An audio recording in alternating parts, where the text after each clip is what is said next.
Well, hi. You caught me. I was reading from my book on strength training, the Old Man Muscle Handbook, and one of my favorite chapters in there that I enjoyed putting together was the chapter on aging. And I'm a baby boomer. How about you? I'm aging. How about you?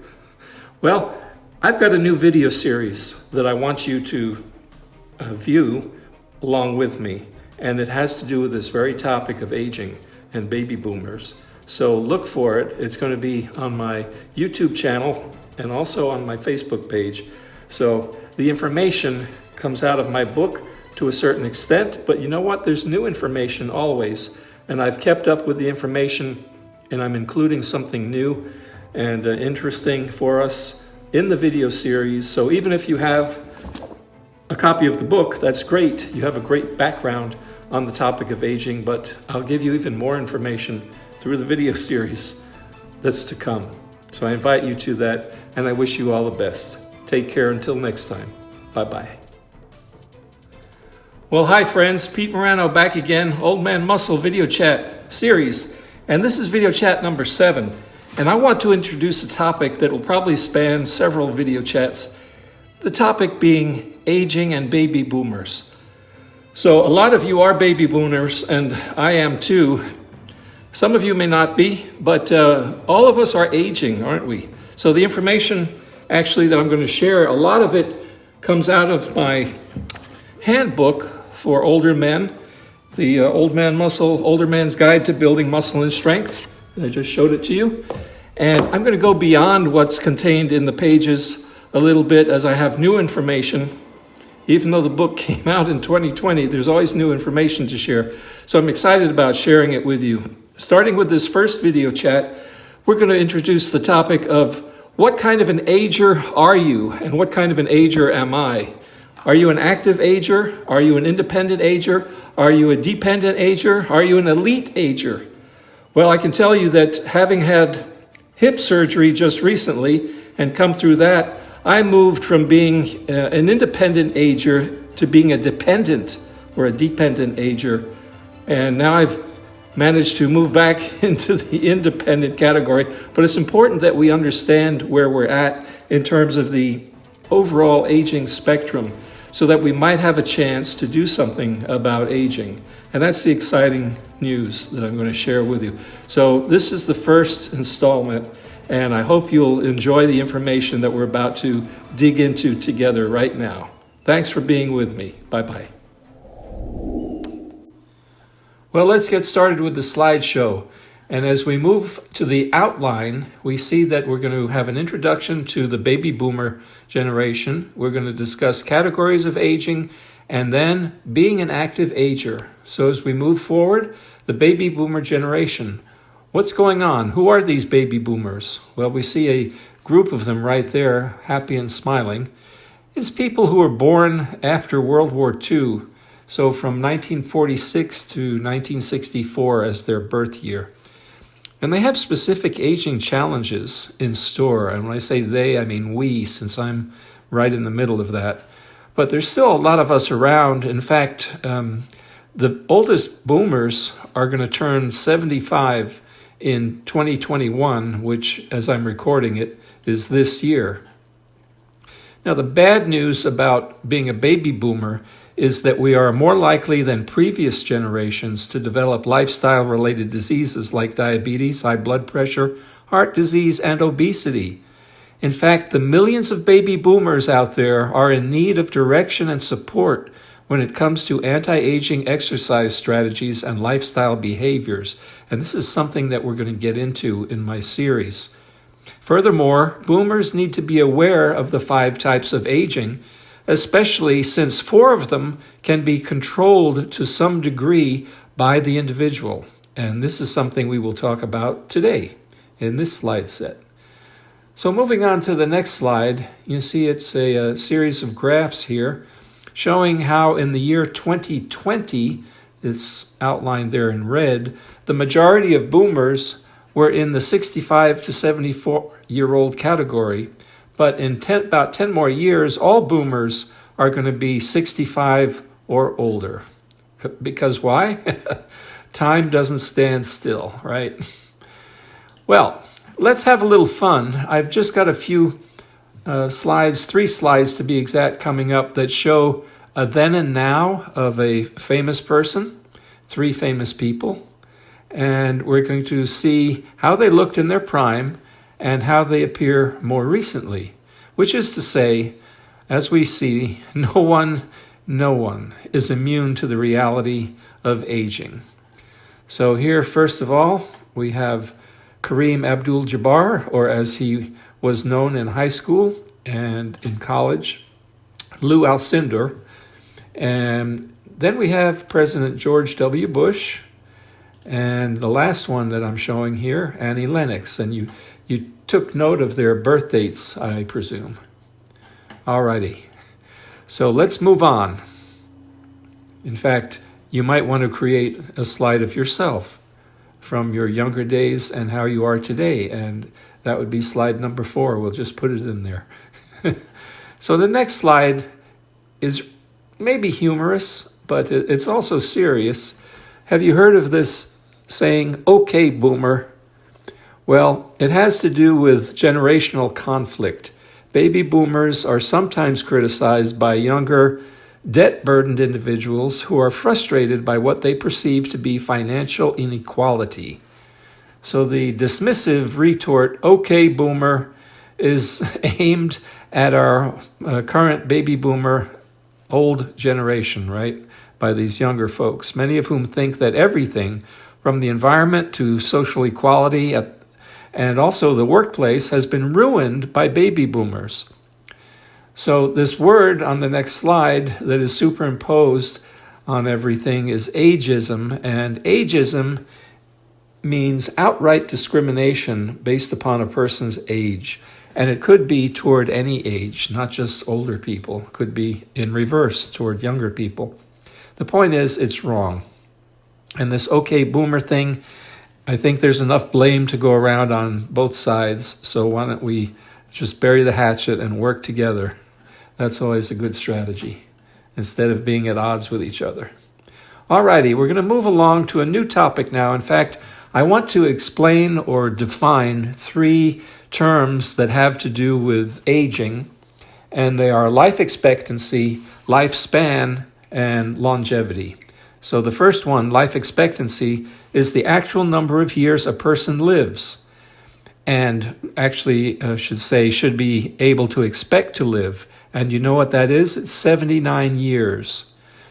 This number is impacted by a person's health history, their genetics, and their lifestyle. So some people will hit it right on the head and live to be 79 years old. Others will live a little bit less, and some will live a little bit more. The next term, lifespan, it's different from life expectancy. It's the maximum number of years a human being has been verified and recorded to live, and it's 122 years of age. 122. This has been documented. If you hear of anything longer than that, it's undocumented. Then we've got the term longevity, and it has a different meaning from these previous 2. It has to do with how long a person lives beyond the average life expectancy. So the gap between life expectancy and lifespan is 122 years, the lifespan, minus the life expectancy of 79 years. So that's a whopping 43 years. In other words, there's 43 years to play with between what our life expectancy is and what we could term our maximum lifespan. And the point is that perhaps through lifestyle changes, we can sort of take advantage and live longer in that 43-year span after age 79. So let's move on to our next slide. What we need are strategies that we can choose to follow that center on lifestyle behaviors that are going to impact how long we live. So for instance, I'm suggesting age-appropriate exercise and strength training, as well as a sound diet. And the goal here is not to live forever. It's to decide what quality of life we want to achieve in our later years. And let's take that to mean 70s and up. And then we take steps in that direction, you see. In this manner, we can close the gap between lifespan and life expectancy and improve our quality of life. What was that gap again? 43 years of time. So we need to be mindful that the older we get, the more attention we need to pay to being able to perform our ADLs or not. And what is meant by ADL? I think we've talked about that in one of our previous video chats. Activities of daily living or activities of daily life. And we'll talk about this again before we sign off on this particular video chat. There are definite strategies also that we can choose to follow that center on able exercise and strength training. And I also mentioned a sound, nutritious diet, right? Are you paying attention? But the goal is not to live forever, like I said. Okay? Let's move on to our next category, and it actually has the word category in the title, the categories of aging.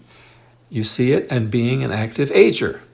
So for aging, let's look at two terms, or actually we'll start with aging and realize that the technical term for it is senescence.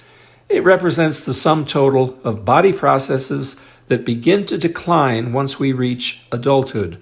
And you heard that right. So let's say age 20. That's our peak, folks. And there are certain things in the body that peak out at that age or right around that age, give or take, and slowly decline gradually over the years. So even though we think we're young when we're 27 or 29, we've already started to decline. Aging can be viewed as the accumulation of damage in molecules, cells, and tissues over a lifetime that compromises functional ability and increases risk for many diseases and for death. So let's move on, now that we've gotten that out of the way, to examining the categories of aging. And what we're going to develop here is a small chart that presents the 5 aging categories that we're going to discuss in some detail, not too much. So the first category of aging on our list in our table is chronological. That is followed by number 2, functional. Number 3, biological aging. Number 4, psychological aging. And the 5th one, social aging. So I wonder, how many of those would you have guessed? Well, now let's talk about each one in turn. Not too deeply, but just a little bit here. So the first one up, the category chronological aging, and you probably guessed, this is an aging process that goes on day after day, year after year, and is not under our control at all. In other words, I just turned 67. I will never be 67 again, just like we're all 29 only once. Whatever our age is chronologically, that's it. We keep aging because time doesn't stand still.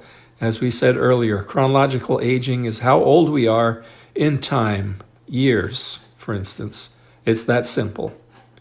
So that's it for chronological aging. Can't change it. Now, the next one we can do something about, and it's called functional aging. And that the functional age refers to how well you and I can perform our ADLs. Remember, activities of daily living. Can we perform them? You see in that slide, the gentleman is getting himself dressed on the left. And I can tell you from very recent experience, if you've had major surgery on any one of your limbs, but especially, let's say, your leg or hip, it makes doing anything very difficult. And getting dressed was one of them, I'll tell you. And the fellow on the right there is doing yard work. And can you still do yard work at whatever your age is? Then if you are able to, you're performing your activities of daily living. Okay? Now, for example, two people of the same chronological age could differ greatly in terms of their functional age for a variety of reasons. For example, the simple act of getting oneself up off the floor unassisted or going quickly up and down stairs might be easy for someone who's age 70 and challenging for a different person who's the same age. Okay, so it's important to think about functional aging and how we might maintain our functionality. Let's move on to the third category of aging, and it is biological aging. The main point regarding this category is that when certain medical tests are performed, say of a blood sample, or if our blood pressure is checked, or if we examine a person's skin quality, their hair, their teeth, the results are going to vary from person to person. It's possible when two people of the same age stand side by side, one looks much older than the other. That's normal. People age at different rates. And sometimes a person can appear younger than the one who is chronologically younger than they are. So you might have someone who's 50 looking younger than another person who's 40. But these examples attest to having aged biologically at different rates. The current understanding of biological aging is that some aging-associated changes are indeed genetic, therefore programmed in the individual and inherited, while others are unpredictable and influenced by the environmental factors at play, and we consider that or call that epigenetics. Furthermore, the good news is, don't you like good news? I know I do. That we can improve our biological age. What? Yes. Type 2 diabetes, which has become very common in older adults who are overweight, and also high blood pressure, called hypertension, can be reversed when appropriate diet and exercise strategies are employed. This means the person who defeats these conditions has improved their biological age. They have, in fact, turned the clock back, biologically speaking, and have become more biologically youthful. Okay, that's great. What about the fourth category of aging, that of psychological age? Well, this one might just as easily be called brain aging and has to do with what is called cognitive performance. We should be thinking about the ability to learn and also to possess a good memory. Well, with this type of aging, we turn to the concept of neuroplasticity or brain plasticity, which means that the brain has the ability, now get this, to renew itself, to remodel itself. What does neuroplasticity have to do with psychological age? Well, it turns out that we have the ability to create new neural or nerve cell pathways, new neuron to neuron and neuron to muscle pathways, in fact. This is termed neurogenesis, and it can result from employing specific brain-enhancing strategies, including some involved in strength training. And I do use these with my clients. Now, make no mistake, the potential for neuroplasticity is a good thing because the downside to psychological aging is the mental fuzziness and cognitive and memory declines that can develop in our later years, leading to forms of dementia and even Alzheimer's disease. So on the next slide comes our last or fifth aging category, and it is social age, which is highly important in the active aging population. It can often happen with retirees that they stop interacting with other people compared to when they were in the workforce. And instead, perhaps they stay home mostly, catching up on television shows, hobbies, and other activities that keep them relatively isolated from other people. Perhaps some focus on their pets and other animals at the expense of family members and at the expense of making new friends. Not that hobbies are bad or that forming bonds with other species is bad, but staying clear of human social interaction is not recommended. Instead, becoming engaged in adult ed classes, maybe community work, maybe church activities, maybe group fitness or family activities, these are all good examples of maintaining vital social networks and of being a successful person in the realm of social engagement. And now, as promised, a little bit of a reminder about what our ADLs are all about. And I only have one slide, so it's going to be pretty quick. But you see it here. Activities of daily living include food prep, using the toilet, and for that one I mean having to sit down, and then when you're done, having to raise yourself up. That's not easy when you're 86, okay? And for some people, it's not easy when they're 66. What about yard chores, getting dressed, and driving? How long do you expect to be a driver? Okay? I'll never forget the day that my father packed it in as far as driving.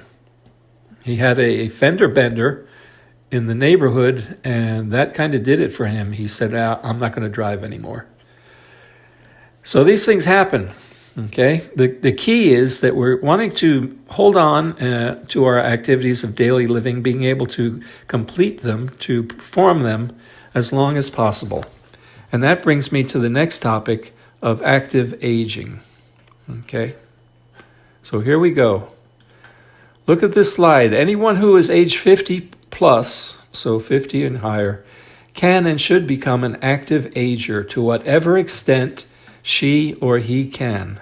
Did you hear that? This is for all of us. And I don't know if you think about that, being an active ager. So if you're in your 60s, if you're in your 50s, 70s, 80s, 90s, are you active? And let me go through some slides with you now defining 3 different kinds of active agers. And so on this first slide, it says active agers are engaged in regular physical activity, exercise, in addition to performing ADLs. So don't think that just being out there doing your yard work and driving and so forth, getting dressed in the morning, means you're an active ager. It does not. You want to be engaging in some kind of exercise in addition to performing your activities. So we're going to meet the 3 types of active agers, and one of these is you, and one of these is me. Dependent, independent, and then elite. So let's look at the dependent active ager first.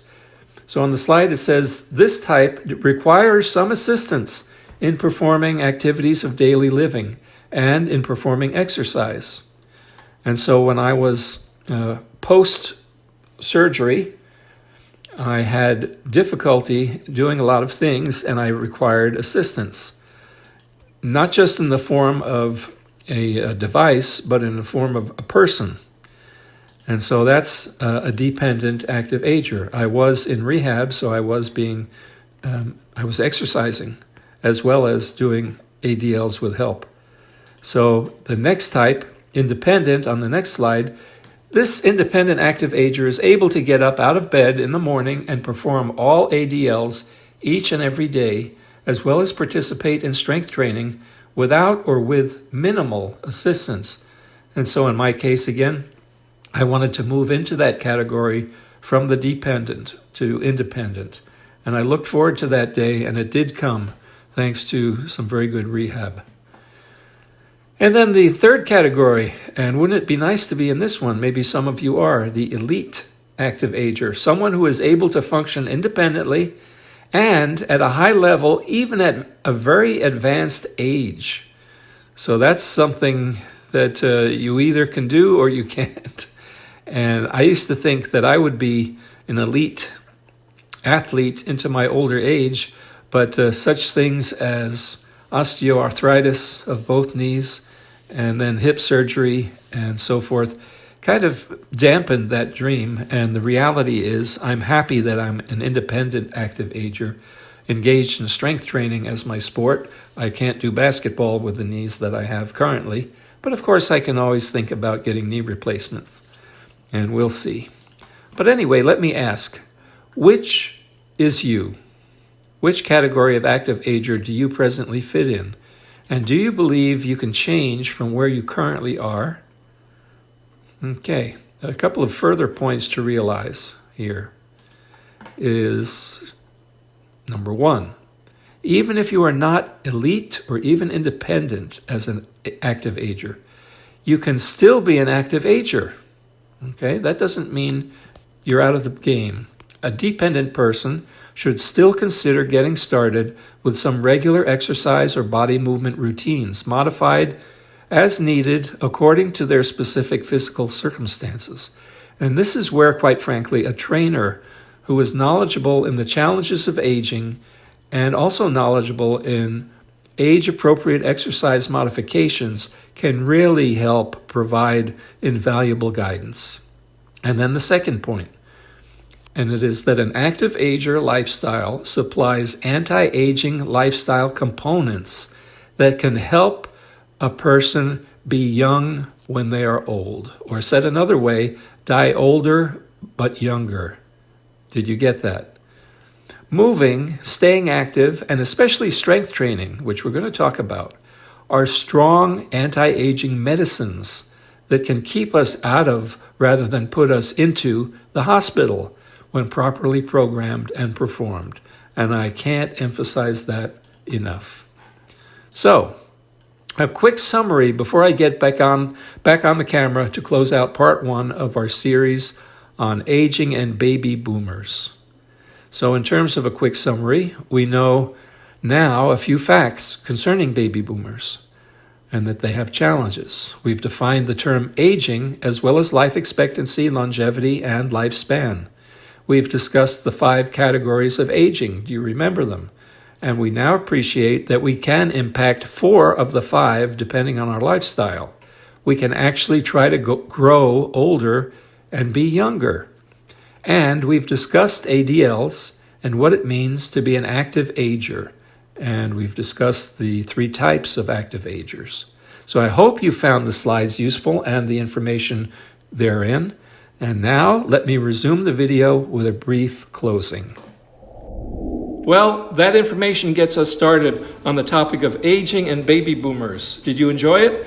Well, I've got more coming, so I'm inviting you to be with me on the next installment of Old Man Muscle Video Chat, Aging and Baby Boomers. What we're going to do, among other things, is review some of the information that we had and then get into the nitty-gritty of strategies and possible solutions to the consequences and challenges, quite frankly, of aging. As I said earlier, that I do detail in my Old Man Muscle Handbook. So I trust you'll find the information not only interesting, but important in terms of applying some of it, if not all of it, to your own life. That's the key. So until next time, we'll be seeing you and wishing you all the best. Bye-bye.